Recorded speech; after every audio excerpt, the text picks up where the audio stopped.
আসসালামু আলাইকুম, welcome back to my channel. আজ আমরা যাচ্ছি টেম্পা মসজিদে নামাজ পড়ার জন্য। আসলে ফ্লোরিডার মধ্যে এই টেম্পা মসজিদটাই অনেক বড় এবং এখানে মাদ্রাসা সিস্টেমও আছে। আপনারা উপরের যে গম্বুজটা দেখতে পাচ্ছেন ওটা হচ্ছে মাদ্রাসা।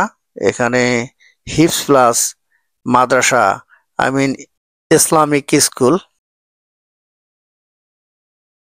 এই পাশে যে বিল্ডিংটা দেখছেন এটা হচ্ছে আহ মসজিদ।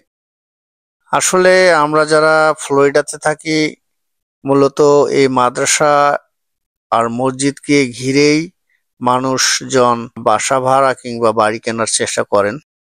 কারণ মুসলিম কমিউনিটির মধ্যে এটা একটা সবারই দুর্বলতা থাকে যে আমি মসজিদের কাছে থাকবো, মাদ্রাসার কাছে থাকবো, আমেরিকার এই কালচারে বাচ্চা কাচ্চা মানুষ করব কিভাবে, এটা একটা বিষয়। তারপর যতটা সামর্থ্য থাকে সবাই কম বেশি চেষ্টা করে যে আমার ছেলেটাকে যদি একটু ইসলামিক লাইনে পড়াইতে পারতাম। তো আরো একটা ব্যাপার হচ্ছে, আমি নিজেও ক্যালিফোর্নিয়ায় ছিলাম। ক্যালিফোর্নিয়া থেকে ফ্লোরিডা মুভ করার একটাই উদ্দেশ্য ছিল যে আমার বাচ্চাকে আমি এখানে পড়াবো। আসলে ক্যালিফোর্নিয়াতে অনেক মসজিদ আছে, কিন্তু এরকম হিপস ইসলামিক স্কুল, এত বড় ইসলামিক স্কুল নেই।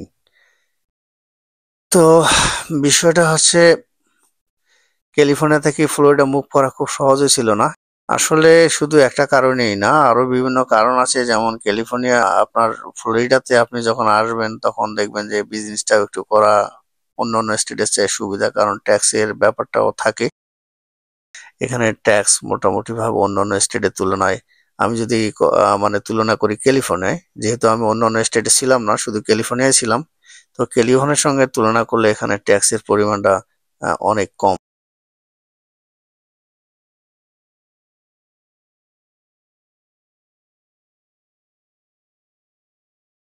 বাসা ভাড়া মোটামুটি ভাবে বলা যায় যে অন্যান্য স্টেট আমি আগেই বললাম যে আমি জানি না, তবে ক্যালিফোর্নিয়ার চেয়ে মোটামুটি ভাবে অনেক কম, অনেক কম।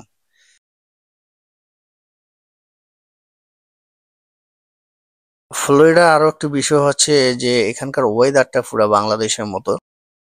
বাংলাদেশে যেরকম গরম এখানেও গরম পাবেন। আরো একটা ভালো দিক হচ্ছে যে আপনি তাকাইলেই দেখবেন সি বিচ আর সি বিচ, সব দিক দিয়ে এই সি বিচ বলা যায়। কিছু দূর পর পর এই সি বিচ পাবেন। লোক সংখ্যা তুলনামূলকভাবে কম। এখানে ওয়েদারটাও অনেক চমৎকার, গাছপালা অনেক বেশি, ফ্রেশ ওয়েদার। যারা পছন্দ করেন তাদের জন্য ফ্লোরিডা উপযুক্ত জায়গা। তো সবকিছু মিলিয়েই ভালো মন্দ দুটাই দিকেই আছে। মন্দর দিক দিয়ে বলবো আমি এখানে বাংলাদেশের মতোই আপনার ঝড় হয়, বৃষ্টি হয়, বন্যা, প্রাকৃতিক দুর্যোগ আর কি। প্রাকৃতিক দুর্যোগ প্রতি বছরই কম বেশি হয়ে থাকে, তবে সব জায়গায় হয় না, কিছু কিছু জায়গায় বেশি হয়। শাকসবজি ফ্রেশ পাওয়া যায়, তবে তুলনামূলকভাবে দামটা একটু বেশি। যারা হালাল মিট খেতে চান তাদের জন্য সুব্যবস্থা আছে, অর্থাৎ অনেক ফার্ম আছে, এখান থেকে আপনারা গরু কিনতে পারেন। গরু কিনে নিজেরাই জবাই দিতে পারেন, অথবা গরু খাসি যাই কেনেন, অথবা কিছু শপ আছে যেগুলো পুরা 100% হালাল মেনটেন করে, মুসলিম স্টোর, ওখানেও যেতে পারেন।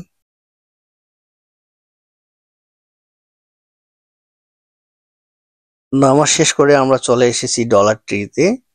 এখানে দেখতে পাচ্ছেন ডলার ট্রি এমন একটি স্টোর সবার পছন্দ, কারণ 1 টাকা 25 পয়সা থেকে শুরু করে 6-7 টাকার পর্যন্ত প্রোডাক্ট এখানে পাবেন এবং অনেক ভ্যারাইটি প্রোডাক্ট পাবেন।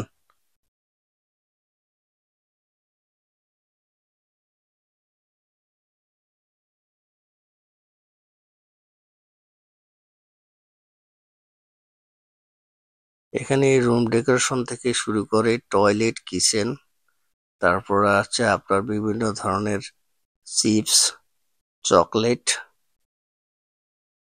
তো মোটামুটি ভাবে এক স্টোরে ঢুকে আপনি সব ধরনের বাজার করতে পারবেন।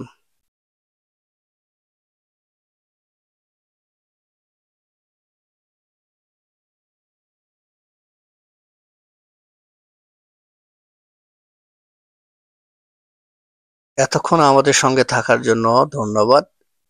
চ্যানেলটি যদি ভালো লাগে লাইক, শেয়ার এবং সাবস্ক্রাইব করবেন।